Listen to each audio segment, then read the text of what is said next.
My name is Nora Langley, and for 31 years I was the shadow in the Langley dynasty, a flicker of a person barely acknowledged amid the glittering empire my family built. I'm a freelance photographer, capturing fleeting moments of humanity through my lens in a cramped loft above a bookstore in Portland. My life is a mosaic of light, grit, and stories told in black and white frames. But to the Langleys, it's a failure, a refusal to climb the ladder of their carefully curated world. That all changed the day my grandmother, Evelyn Langley, left me everything: her $250 million empire, the tech conglomerate, the coastal estate in Maine, the vineyard in Bordeaux.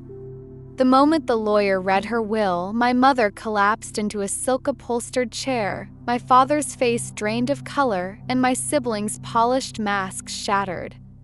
They'd mocked me moments before, calling me the dreamer who'd never amount to anything. Now I held the keys to their kingdom, and the reckoning was just beginning. If you're still listening, we want to sincerely thank you for spending your time with us. Truly means a lot. We'd love to know, where in the world are you watching from? Drop your country in the comments and let's see how far this message has reached. If you haven't subscribed to the channel yet, I highly recommend doing it now so you won't miss any of our upcoming stories. These aren't just ordinary stories, they're filled with meaningful life lessons that can inspire, teach, and stay with you long after the video ends. Hit that subscribe button and join our growing community. Chapter 1: The Invisible Daughter. I grew up in the Langley family, where legacy wasn't just honored, it was enforced. In our world, deviation was more than frowned upon. It was betrayal, a quiet kind that didn't shout but stung all the same. My parents, Clara and Victor Langley, were titans in their own right. Clara, a celebrated neurosurgeon with her name engraved on a private clinic's brass plaque, and Victor, the calculating venture capitalist who had an uncanny talent for turning fragile startups into global powerhouses. My older brother, Julian, walked into his role like it had been tailored for him, a corporate lawyer, always dressed in midnight suits and clean certainties, negotiating deals that reshaped entire industries. My younger sister, Elise, was the family's crown genius, a cybersecurity prodigy whose code protected billion-dollar infrastructures before she turned 20. And then there was me. I was Nora, the one who didn't fit. The middle child who traded conference calls for contact sheets, who preferred the dim red glow of a darkroom to the harsh lights of a boardroom. I saw the world not through profit margins or patent filings, but through the lens of a secondhand camera. Shadows and light, that's what spoke to me. From as far back as I can remember, I was the misfit, not outwardly rebellious, just irrelevant. At family dinners, Julian would be questioned about the trajectory of international mergers. Elise would be celebrated for her latest security breakthrough. When I tried to share a photo I'd taken, a portrait of a street performer mid-dance, the colors of motion blurring like brushstrokes, I'd be cut off with, "Keep it brief, Nora." Every syllable felt like a cold hand pushing me back into silence. My mother's tight, practiced smiles. My father's indifferent nods that never quite reached his eyes. That was the language I grew up decoding. Subtle, razor-sharp disapproval masked by polished civility. I learned young that invisibility was safer than confrontation. I remember the gala. I was 12. It was the Langley Foundation's annual event, an ocean of black ties and glinting champagne glasses. I had spent weeks altering a thrift store dress, dyeing it indigo, hand-stitching little constellations of thread into the fabric. I thought it was beautiful, unique, mine. But when Clara saw me, she pulled me aside. Her voice was a hushed blade. "Couldn't you have chosen something more appropriate?" I knew what she meant. Langley appropriate, not Nora appropriate. I stood there, hands clenching the hem of that dress like a lifeline, while her gaze swept over me with clinical disappointment. I was a blot, a miscalculation on their carefully curated canvas. Only one person ever looked at me and didn't flinch. My grandmother, Evelyn. She was the only one who didn't measure me by metrics or titles. She'd sneak away from the sterile glare of Langley events and find me in my corner of the world, a dusty garage I'd turned into a makeshift studio, cluttered with salvaged lights, cracked lenses, and chemical-stained trays. She'd sit on a creaky stool, hands wrapped around her thermos of chamomile tea, and smile as if nothing outside those four walls mattered. "What story are you telling today, Nora?" she'd ask. Not, "What are you doing with your life?" Not, "When will you grow up?"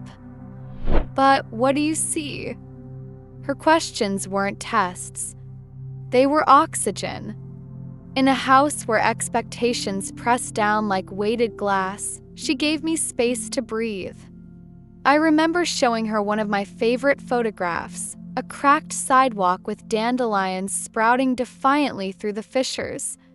She studied it quietly and then said, "You don't just capture what's there, Nora. You capture what it feels like to be there." That moment stayed with me. Her words were a lifeline I didn't know I needed. But they also frightened me. Because in a family like mine, being seen wasn't safety. Being seen meant you had something to lose. Chapter 2: The Quiet Ally. Evelyn Langley was not just a woman, she was a legacy. The matriarch. The founder of Langley Innovations. Her name powered half the world's cloud systems, etched into every corner of modern tech. In public, she was a legend, sharp-minded, ruthlessly visionary, unapologetically herself. But behind closed doors, beyond the boardrooms and headlines, she was something else entirely. While the rest of the family chased accolades and lined their calendars with power lunches and fundraisers, Evelyn vanished regularly to her coastal estate in Maine. That's where I found her most alive. Her empire's architect, reduced willingly to charcoal smudges and forgotten pencils in a sea-facing studio she never told anyone else about. "Don't tell the others," she'd say with a sly smile, winking as if this, her art, her solitude, was an act of rebellion. It was. The first time I saw her sketching, I stood silently in the doorway, mesmerized. Her hands moved with a strange tenderness over the page, smearing shadows into the shape of waves. She didn't ask me why I was there. She just patted the chair beside her and said, "What are you working on these days?" Never, "What will it earn?" Never, "What's the strategy?" Just, "Why this angle? What does this light mean to you?" Those questions sank deeper than she knew. They were the only ones anyone in my family ever asked that didn't make me want to vanish. In that studio, windows rain-speckled, the smell of salt air and charcoal hanging thick, I felt seen. I felt real. One gray afternoon, maybe 3 months before she passed, Evelyn came to my loft unannounced. Rain clung to her coat, and her cane tapped gently across the hardwood as she walked in. I was crouched over my screen, editing a photo series of Portland's street musicians, images raw with grit, their faces weathered but full of quiet power. Life etched itself into every wrinkle, every chord they played. She said nothing at first, just pulled a chair beside me and studied each frame as I flipped through them. "You see the soul of things, Nora," she finally said, her voice soft but weighty. "The others see data, power, control. You see truth." I didn't know how to respond. Compliments from Evelyn felt like rare currency, not flattery but insight. I laughed awkwardly, trying to deflect.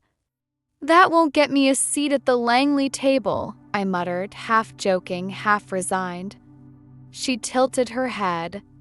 Her eyes, though aging, still glinted with that familiar fire.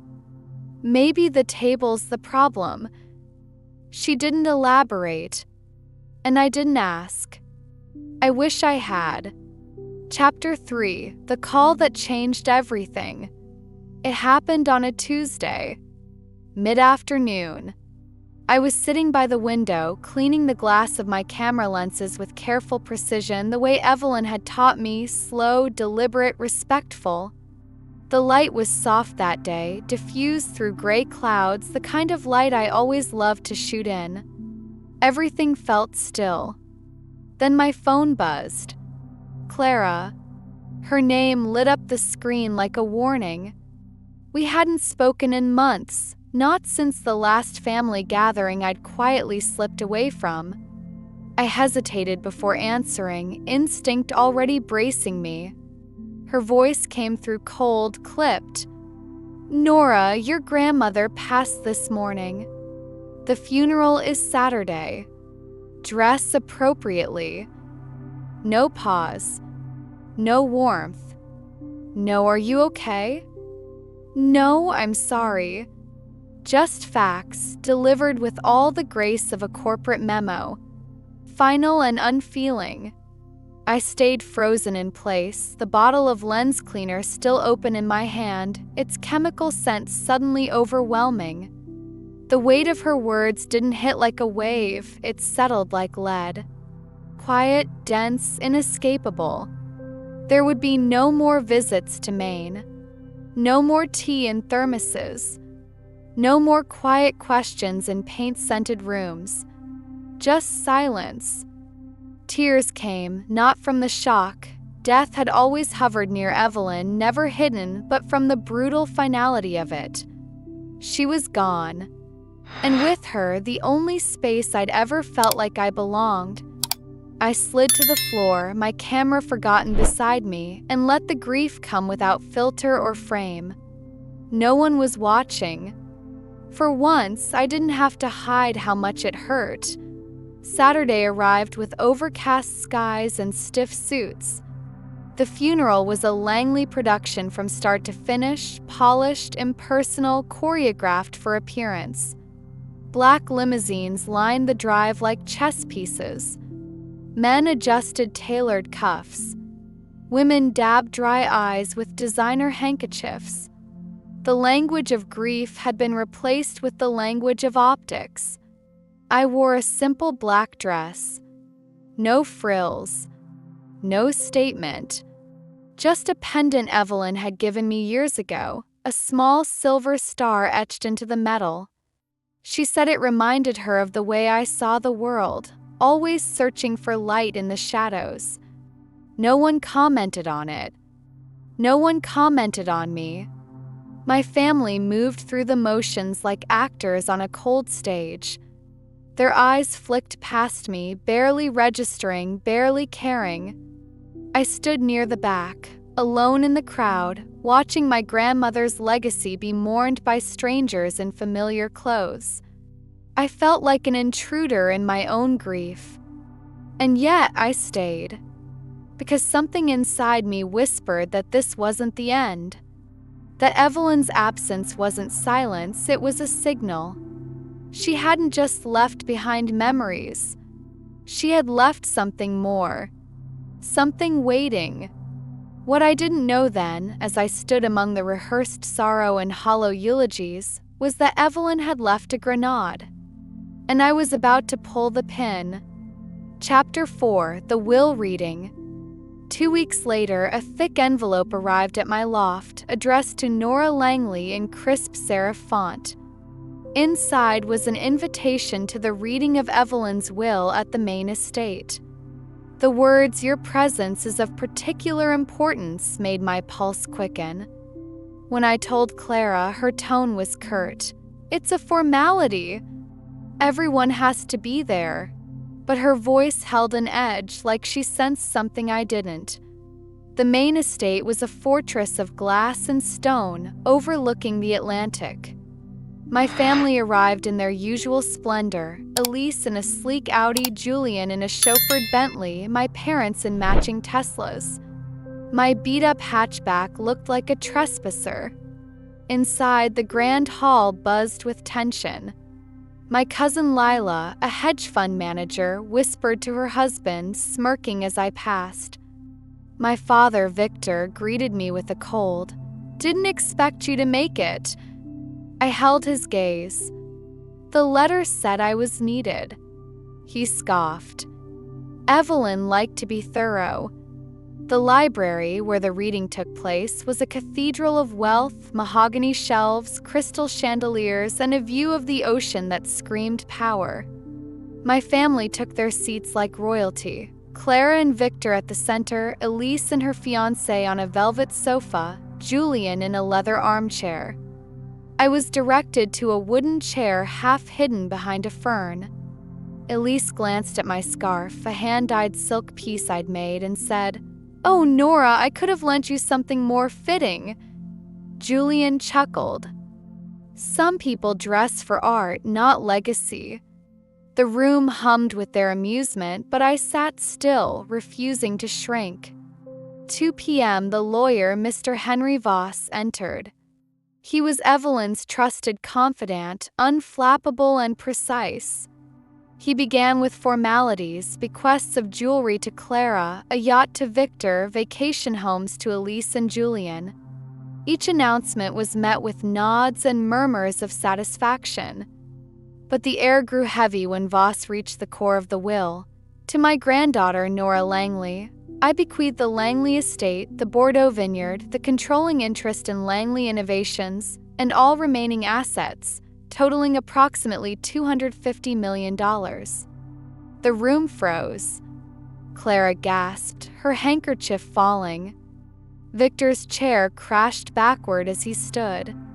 Elise's mouth hung open, and Julian muttered a curse, already on his phone. I sat, heart pounding, as their world unraveled. Voss raised a hand. Mrs. Langley anticipated this reaction and left a video. The screen flickered, and there was Evelyn, seated in this very library, her eyes piercing through time. "If you're watching this," she began, "the room is likely in chaos." Her voice was calm, commanding. "I've spent years watching you all, not your wealth, not your titles, but your character. Clara, Victor, you turned away from those who needed you most. Elise, you manipulated for power. Julian, you used the company for personal gain. But Nora, she lived with integrity, kindness, and vision. She never asked for this, which is why I trust her to lead." The room erupted again. Clara's face was ashen. Victor demanded a competency hearing. Elise accused me of scheming.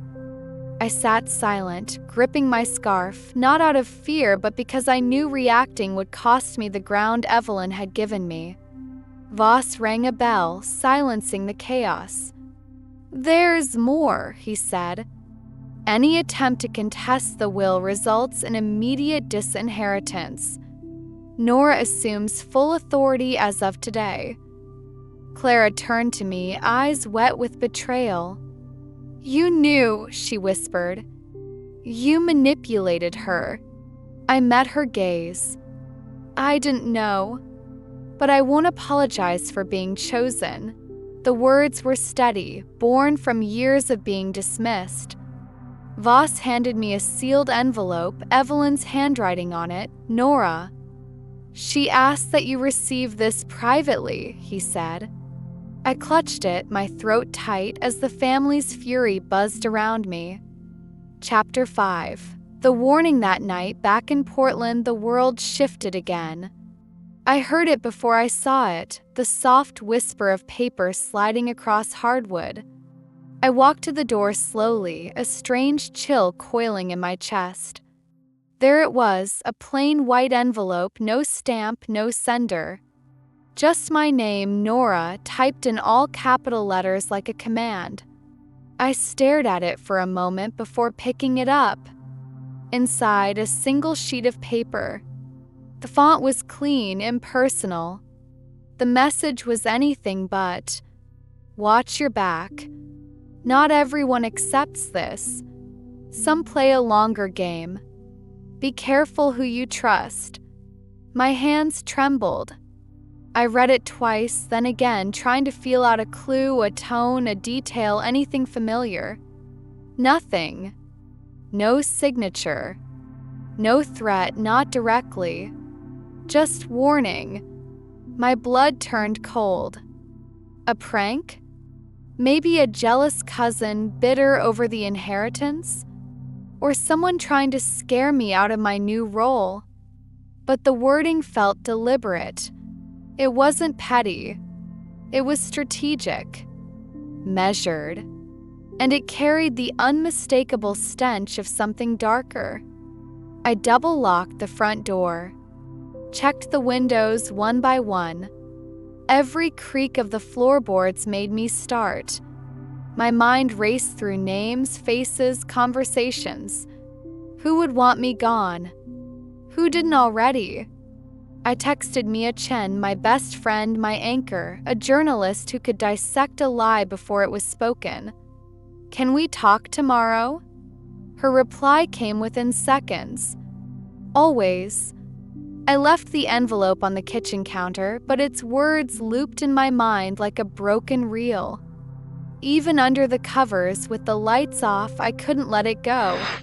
For the first time, I wasn't just invisible in my family, I was visible. A target. The next week felt like a siege. Clara called every other day, her voicemails syrupy, her concern so polished it gleamed. Nora, darling, this is too much for you.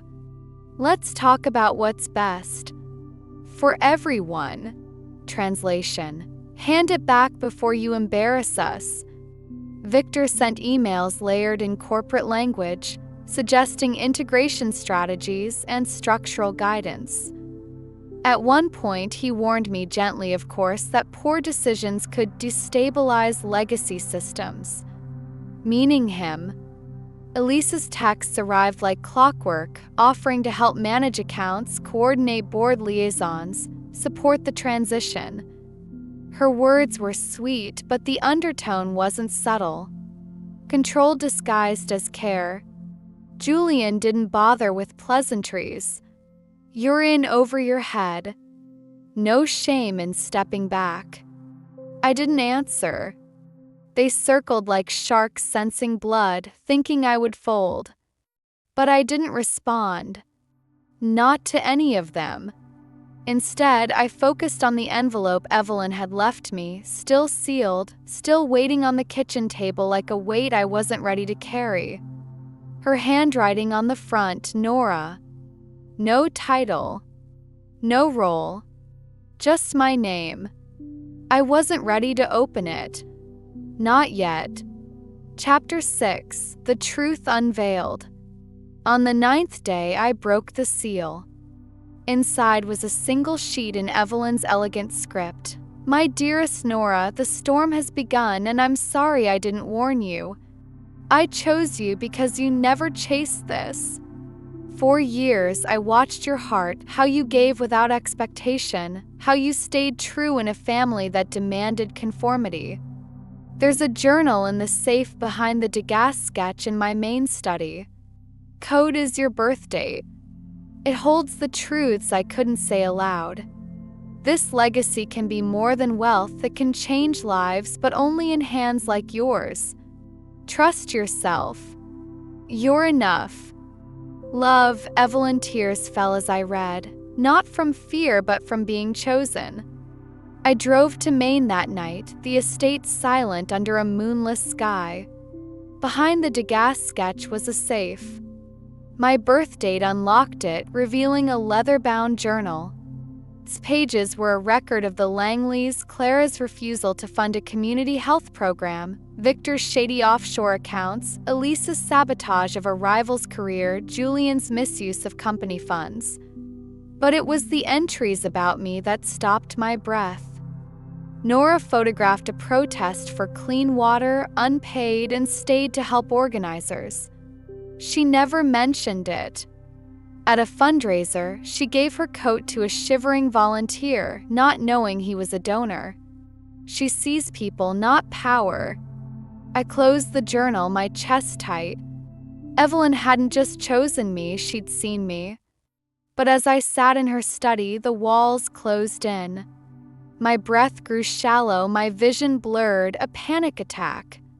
Called Mia, my voice barely a whisper. I can't do this. She guided me through breathing exercises, her voice an anchor. You're not a CEO, she said. You're Nora. That's why she picked you. Chapter 7, The Confrontation. I called a family meeting at the main estate. This time, I sat at the head of the table, the journal beside me. My family arrived, their confidence frayed. Clara's pearls gleamed, but her hands trembled. Victor's jaw was tight. Elise avoided my gaze, and Julian's smirk was gone. I spoke first, my voice steady. Evelyn left me everything. That's not up for debate. What happens next depends on whether you can respect that.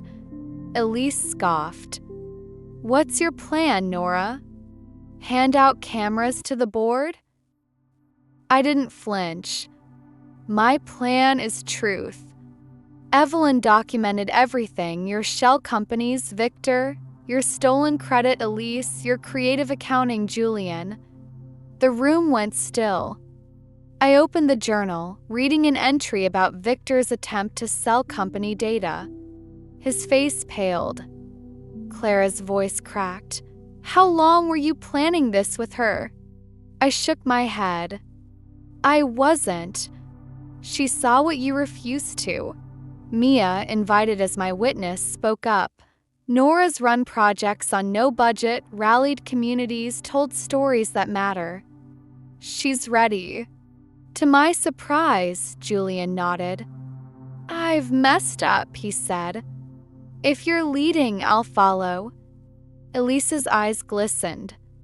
I hated how she believed in you, she admitted. But maybe she was right.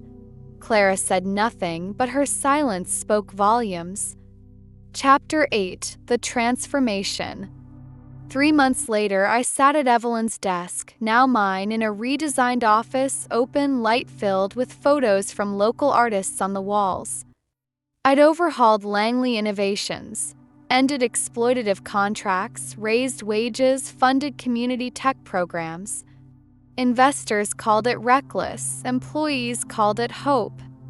Tension soared, and Q3 profits exceeded projections. Julian managed operations with newfound humility. Elise offered PR support, her sharp edges softening. Clara and Victor kept their distance. Living in the Bordeaux vineyard, I let them keep, not out of weakness, but choice. Then came the portfolio delivered to my office.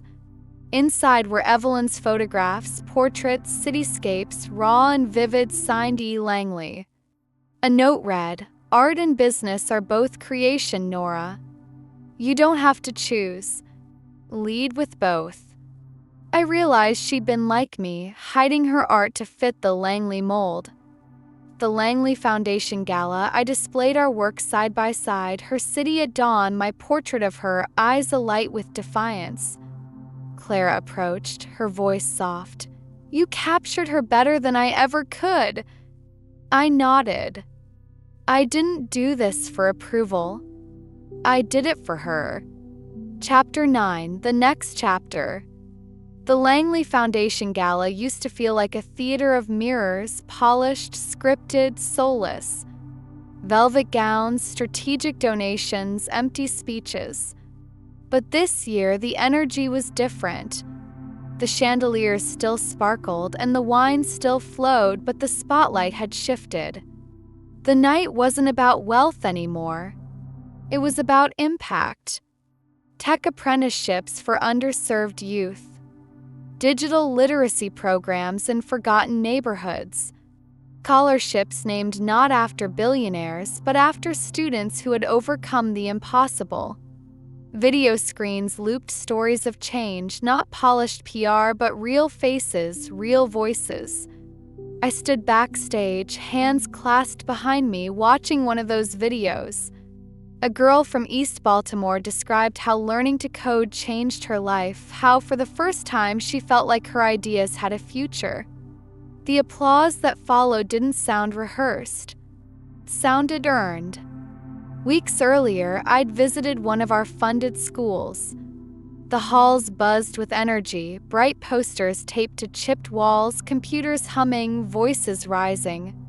In one classroom, a group of kids huddled around a project, building their own mobile app to help grandparents manage medication. A girl with braids looked up at me, her eyes wide and curious. "Were you scared?" she asked. I didn't hesitate. "Every day," I said. "But fear means it matters." She smiled, then returned to her code like a warrior going back into battle. As I walked down the hallway to leave, I paused and looked back. The room was lit with imagination, cardboard models, whiteboard scribbles, keyboards clicking like tiny engines. These kids weren't waiting for permission. They were building futures. Brave ones. That was when it hit me. I wasn't just carrying Evelyn's legacy anymore. I was building my own. The Langley name no longer loomed over me like a storm cloud. The family had splintered, fractured by truth, exposed by choices, but they were human now. No longer mythic, no longer untouchable. Some tried to reconnect.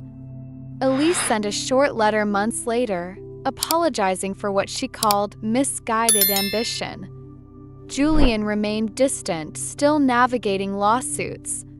Clara and Victor retreated into silence, their empire diminished, their grip loosened. And me? I had Evelyn's journal, filled with hand-scrawled observations, taped in Polaroids, pressed leaves, and underlined passages about courage and clarity. I kept her photos close, the candid ones. Her with wind in her hair, laughing mid-sip of tea, or sketching clouds with charcoal-stained fingertips. But more than her artifacts, I had her faith. She saw something in me when no one else did. Not because I was loud or clever or useful, but because I looked at the world with empathy. And now, in every photo I took, every student we funded, every decision I signed off on, I was writing the next chapter. Not just for the Langleys, for myself. 5 lessons I learned through it all. 1. Being overlooked doesn't mean you lack value. Sometimes the quietest people are carrying the strongest vision. Don't let their silence fool you, and don't let it silence you. 2. The people who truly see you will never ask you to shrink. If someone demands you become smaller to fit their world, it's not your place that needs adjusting, it's your direction. 3. Legacy is not about inheritance. It's not wealth, titles, or surnames. Legacy is built in the moments no one applauds, the quiet integrity, the choice to do what's right when no one's watching. For fear is not a sign to stop. Fear shows up when something matters. Lean into it. You'll be amazed what's waiting on the other side. 5. You don't need to prove your worth to those committed to misunderstanding you. Your job isn't to change minds that never opened. Your job is to keep growing, keep creating, keep rising.